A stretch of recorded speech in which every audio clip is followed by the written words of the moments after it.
జీవాధిపతి అయిన యేసుని కలిగి ఉండుట, ఆయన సన్నిధిలో ఉండుట ఎంతైనా ఆశీర్వాదం. మంచి సమయానికి మనం వచ్చి ఉన్నాము కనుక మీ జీవ గ్రంథాలు తెరవండి. మార్కు సువార్త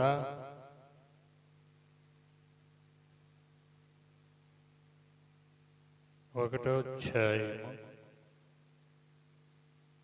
15, 16 వచనాలని చూద్దాం.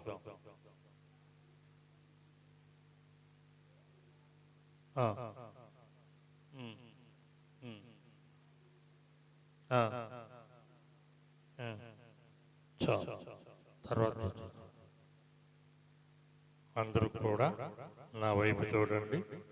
మనము కొద్ది నిమిషాలు దేవునితో గడుపుదాం, దేవుని ఆశీర్వాదాలు పొందుకుందాం, దేవుని రాజ్యానికి హక్కుదారులుగా ఉందాం. ప్రార్థన చేద్దాం. అందరూ తలలు వంచి ఏకీభించండి.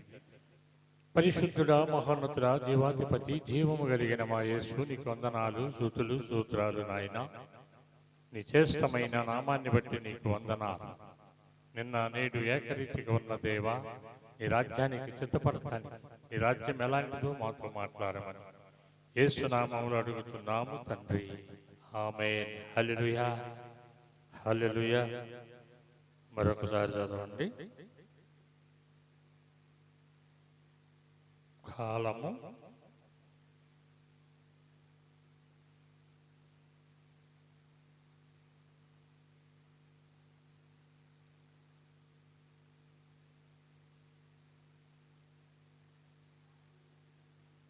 కాలము సంపూర్ణమైన దేవుని రాజ్యం. మారు మనసు పొంది ఏమి నమ్మాలంట? సువార్తని నమ్మాలి.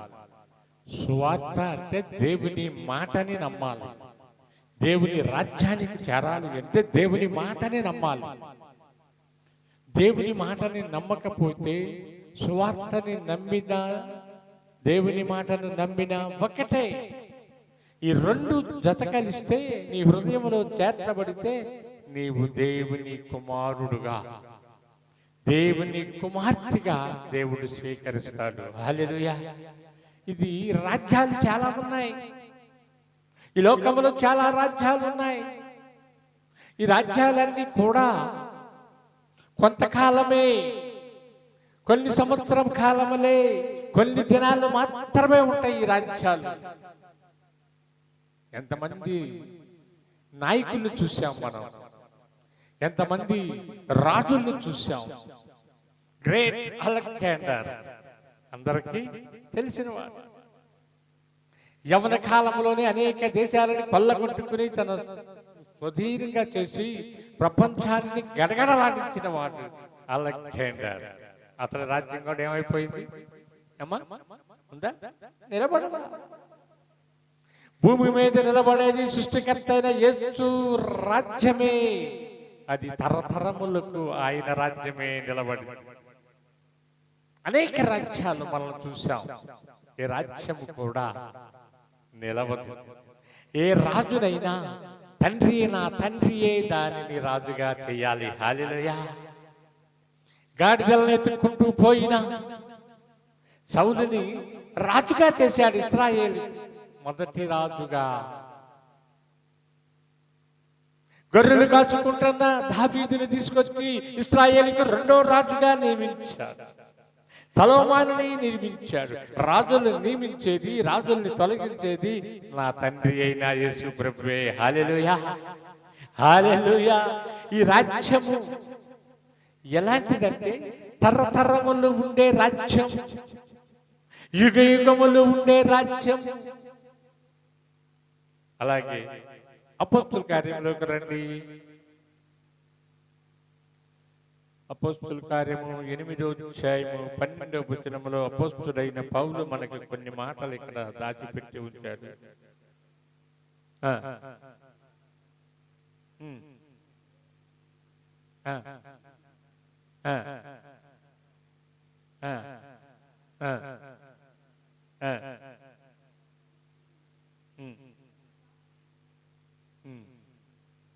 ఎవరంట? స్త్రీలు, పురుషులు బాప్తిస్మము పొందారు. ఈ బాప్తిస్మము పొందితేనే దేవుని రాజ్యానికి వారసులు. ఈ నీటి బాప్తిస్మము పొందితేనే దేవునితో నీకు ఆయనకి కనెక్ట్ అయి ఉంటావు, సంబంధమై ఉంటావు. అందరూ అనుకుంటూ ఉన్నారు, నేను ప్రార్థనకి వెళ్తే చాలు దేవుని రాజ్యంలో ఉంటాను అనుకుంటున్నారు. నేను పుణ్యకార్యాలు చేస్తే చాలు దేవుని రాజ్యంలో ఉంటాను అంటున్నారు. కొందరైతే స్వర్గం అంటారు, కొందరైతే పరలోకం అంటాము. మనమైతే ఈ రెండు పేర్లు వేరైనా, వేరు వేరు జనాంగమైన ఒక్కటే రాజ్యము, ఒక్కడే రాజు, ఆయనే యేసుక్రీస్తు. హల్లెలూయా. రారాజు వస్తున్నాడు జనులారా, రాజ్యం తెస్తున్నాడు. వస్తున్నాడంట, రారాజు వస్తున్నాడు, రాజ్యం తెస్తున్నాడని ఆ రాజ్యానికే సిద్ధపాటు బాప్తిస్మం. ఆయన రాజ్యంలో ఉండాలి అంటే నీవు నేను ఎలా ఉండాలి? డాగు మచ్చ కలంకలము లేకుండా పరిశుద్ధమైన జీవితాన్ని, పరిశుద్ధమైన సాక్ష్యాన్ని పరిశుద్ధముగా నీవు నేను కొనసాగించాలి. అప్పుడే రారాజుతో నీవు ఉంటావు, ఆయన రాజ్యంలో నీవు ఉంటావు, ఆయన పరదేశిలో నీవు ఉంటావు.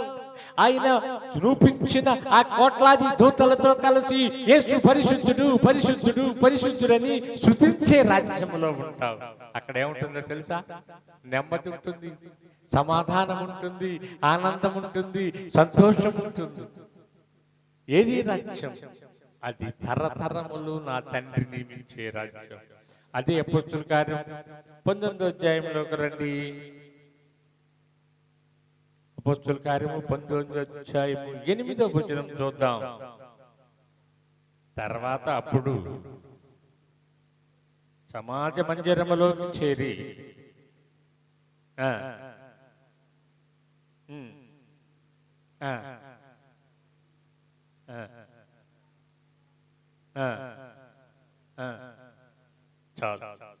ఏం మాట్లాడుతున్నాడంట?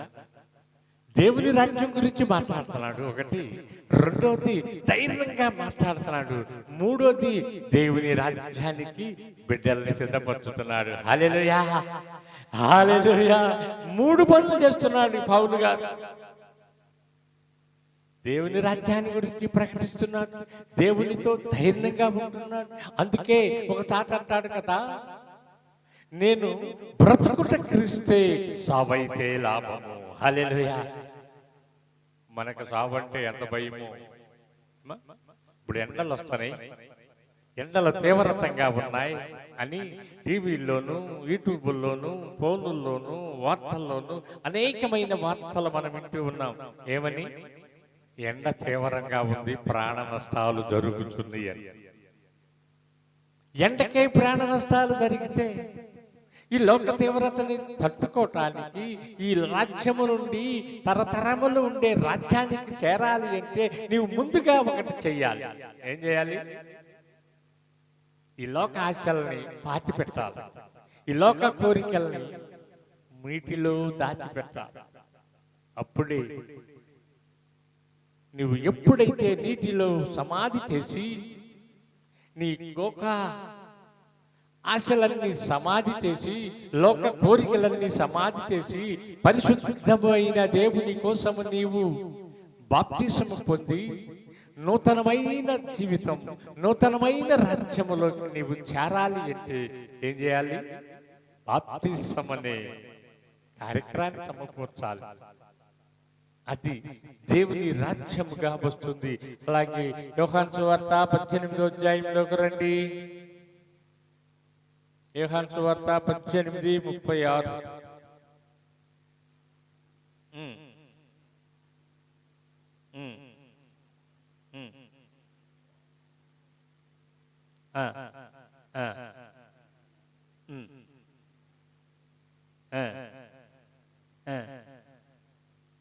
ఏంటంట? మళ్ళీ చదవండి.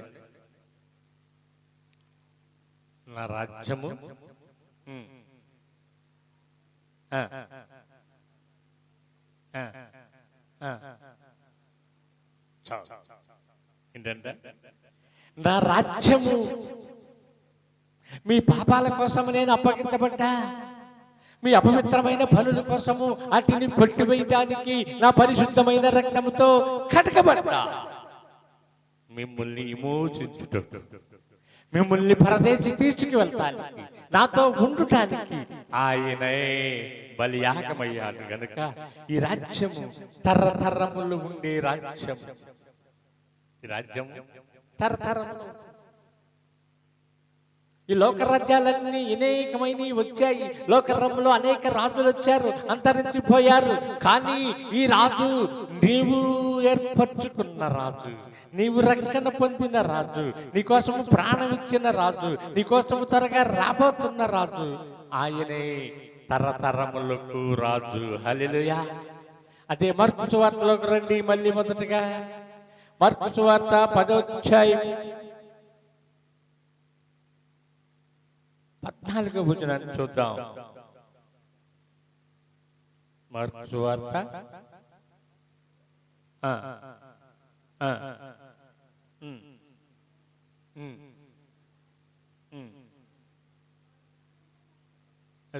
చాలు చాలు చాలు. తర్వాత ఏమంటున్నాడు? చిన్న పిల్లలను ఆటంకపరచుకుడి. చిన్న పిల్లలు, ఈ చిన్న పిల్లలకి మనకలాగా కుళ్ళులు, కుచ్చితాలు, మోసాలు ఇవన్నీ ఉండవు. వారి మనసులాగా నీవుంటేనే ఆ రాజ్యంలో ఉంటావు. హల్లెలూయా. ఇప్పుడు చదవండి.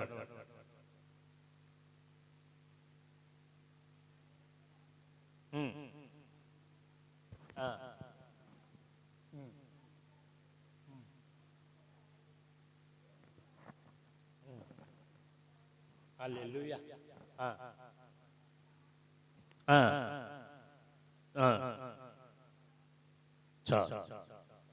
ఎలాంటి మనసు ఉండాలి? ఉదయకాలం పిల్లలిద్దరు కూడా రొట్టె మీద కీసులాడుకుంటారు, చెయ్యి చెయ్యి కలిసి బూతులాడుకుంటారు. కానీ సాయంకాలానికి కలిసిపోయి కౌగులించుకుంటారు. మనమైతే దాచుకుంటాం. మనమైతే అవకాశం కోసం ఎదుటి మనిషిని ఎప్పుడు గాయపరచాలని మనసులో ఉంటాము కనుక వారికి పరలోకం లేదు. హల్లెలూయా. వారికి ఏం లేదు? పరలోకం లేదు. అందుకే చిన్న పిల్లల మనసు కలిగి నీవుంటే, ఏ కుళ్ళు కుచ్చుతము నీ హృదయంలో లేకుండా ఉంటే, ఏ డాకు మచ్చ నీలో లేకుండా ఉంటే, పైకి వందనాలు చెప్తూ లోన కుళ్ళు పెట్టుకుంటే పరలోకం చారో సహోదరి సహోదరుడా.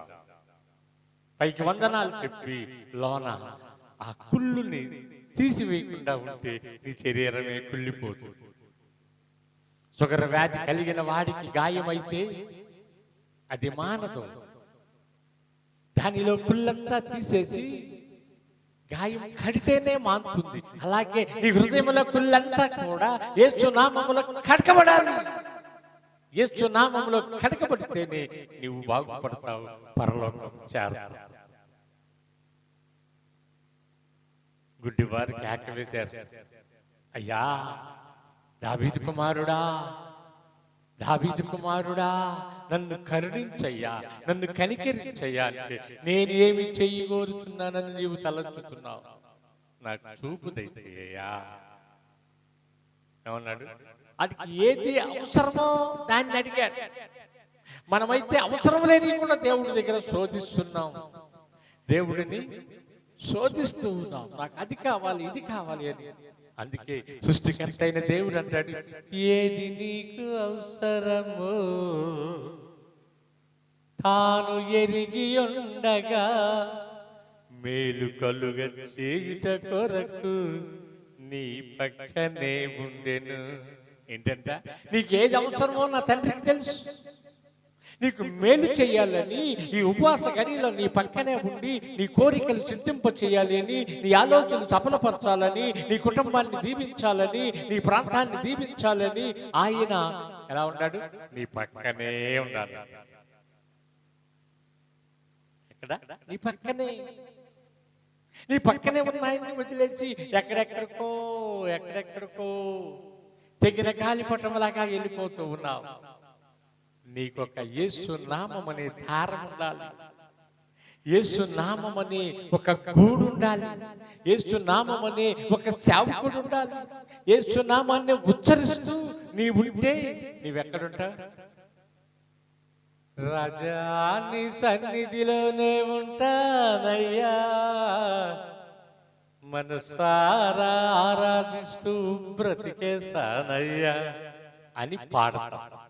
ఏముంటే దేవుని ఆత్మ కలిగి నీవు తండ్రి కుమార పరిశుద్ధాత్మ నామములో బాప్తిస్ము పొంది ఆయన రాజ్యంలో చేరాలనే తపనుండి ఆయన రాజ్యంలో చేరాలనే ఆశ ఉంటే ఆ ప్రక్రియలో ఉంటావు. అది దేవుడు కోరుకుంటాడు.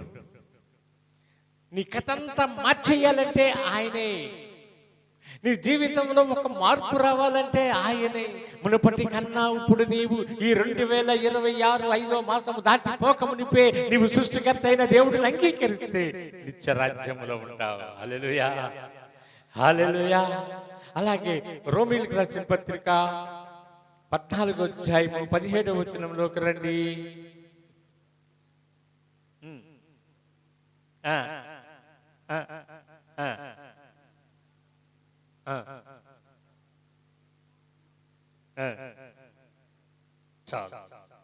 ఇప్పుడు ఏమనుకున్నారు జనం?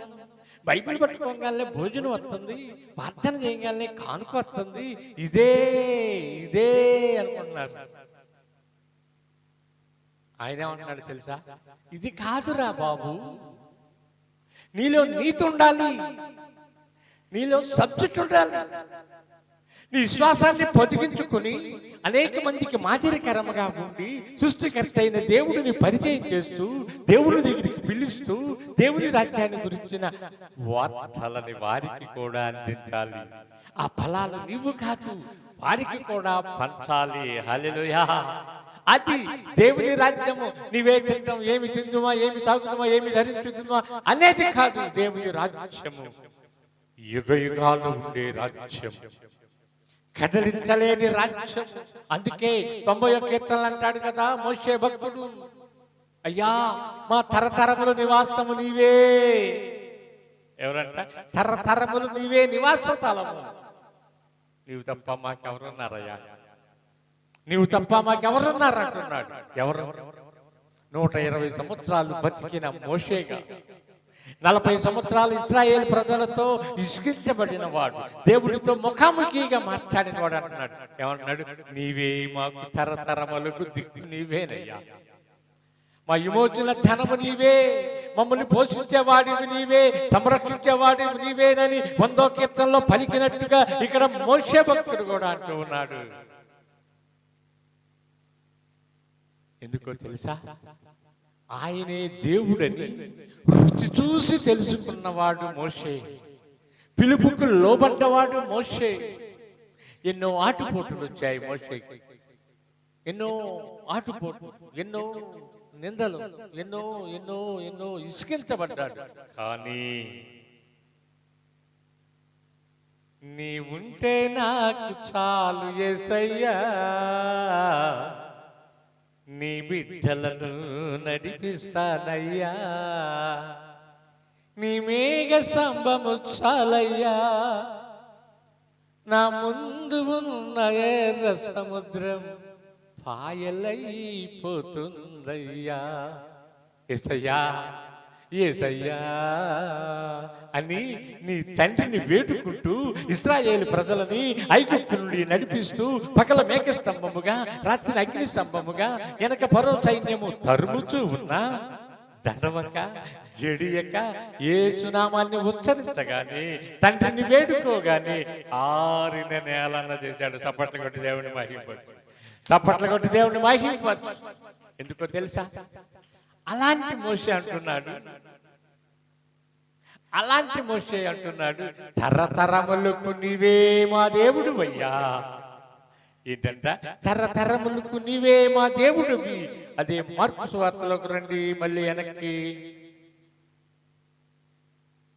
మార్కు సువార్త 4వ అధ్యాయం 30వ వచనంలో ఒక చక్కని మాటని దాచిపెట్టాడు భక్తుడైన. తీశారా అందరూ?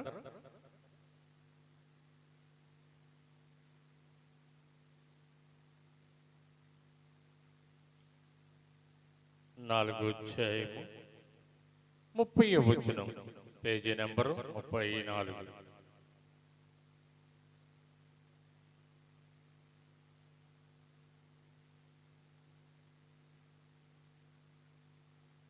మరియు ఆయన ఎట్లనెను, దేవుని రాజ్యము ఎట్లాంటిదో తెలుసా? ఎవరిని పోలి ఉందో తెలుసా?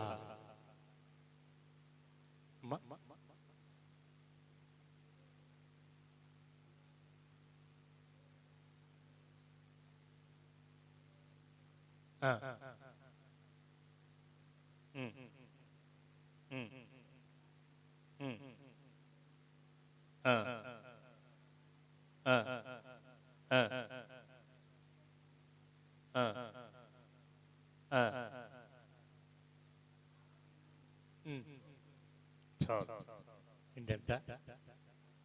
ఇన్ని గింజలుంటే ఆవ గింజతోనే పోల్చాడేంటి తండ్రి? ఈ ఉపమానాలన్నీ కూడా ఉపమానం లేకుండా ఏది దేవుడు దానిని బోధించాల. ఆవగింజంటే అన్ని గింజల కన్నా చిన్నదైన ఆవగింజతో పోల్చాడు. అంటే మన విశ్వాసం ఎంత బలహీనంగా ఉందో పరిశోధించుకోమని, మన విశ్వాసం ఎలాంటిదో చూసుకోమని ఆయనే హెచ్చరిస్తూ మనల్ని ముందుకి నడిపిస్తూ ఉన్నాడు. హల్లెలూయా, హల్లెలూయా. దేవుని రాజ్యం అంటే ఎందరికో బహుతేలిగ్గా ఉంది. నేను బాప్తిసం తీసుకున్నా దేవుని రాజ్యానికి వెళ్ళిపోతానంటున్నా, నేను మందిరానికి వెళ్తున్నా దేవుని రాజ్యంలో ఉంటానంటున్నా, నేను మోసాలు చేస్తున్నా దేవుని రాజ్యంలో ఉంటాను, ఎదుటి వారి ఆత్మలను దొంగిలిస్తూ ఉన్నా నేను దేవుని రాజ్యంలో ఉంటూ ఉన్నాను. కాలం నుండి సాయంకాలం వరకు అనేకమైన మంది మీద బురద జల్లుతూ ఉన్నా దేవుని రాజ్యంలో ఉంటా, అనేకమైన వారి మీద నిందల మోపుతూ ఉన్నా దేవుని రాజ్యంలో ఉంటా, అనేక మందిని గాయపరుచుతూ ఉన్నా అని మోసాలు చేస్తూ దేవుని సన్నిధికి వెళ్తే నీ ప్రార్థన దేవుడు ఆలకిస్తాడా? దేవుడు ఆలకిస్తాడా? అందుకే బుద్ధి లేని కన్యకల బుద్ధి కలిగిన కన్యకలకి ఉపమాన రీతిగా చెప్పాడు నా తండ్రి అయిన యేసు ప్రభు. మీరెవరో నాకు తెలియదు అన్నాడు. నోవాహు దినాలలో 40 రాత్రులు 40 పగళ్ళు వర్షములో ఉన్నప్పుడు వారు తలుపు తీయమన్నప్పుడు వారిని ఏమన్నాడు? మీరెవరో నాకు తెలియదు అన్నాడు. ప్రకటన గ్రంథములో అయితే మీ మీద ఉమ్ము వేయబడును అన్నాడు. ఓ అక్రమ చేయవారులారా నా నుండి తొలగిపోండి అన్నాడు. మీరు ఆ రోజున ఇంతకాలం చేసిన ప్రార్థన, ఈ మోసాలన్నీ నీకు మూటగా ఉంటున్నాయే. నీ నోటి నుండి ఉదయకాలం నుండి రాత్రి కాలం వరకు అనేకమైన మోసాలతో అనేకమైన చెడ్డ పనులతో నిండి నీ హృదయం ఉంటూ ఉంది. దేవుని సన్నిధికి వెళ్ళి ఏమని ప్రార్థన చేస్తావు సహోదరి సహోదరుడా? నీ నీతి నీ రాజ్యం నీ వెతకనా, నా రాజు నీవని పూజించనా, ఏమని ప్రార్థన చేస్తావు? అందుకే నీ ప్రార్థన ఆయన చెవుకి వినపడదు, నీ ప్రార్థన ఆయన సన్నిధికి వెళ్ళదు. నీవెవరో అనే పిలుపులో గుంపులో ఉండకుండా పరిశుద్ధమైన గుంపులో పరిపూర్ణమైన గుంపులో ఆయనతో నీవుంటే నీవు ధన్యుడవు, నీ కుటుంబము ధన్యుడు, నీ ప్రాంతము ధన్యుత, అన్ని కూడా ఆశీర్వదించబడతాయి. దేవుడి చిన్న మాటలు దీవించునుగాక. ప్రార్థన చేద్దాం. పాస్టర్ గారు ప్రార్థన నడిపించి మీరందరూ కూడా ఏకీవించండి.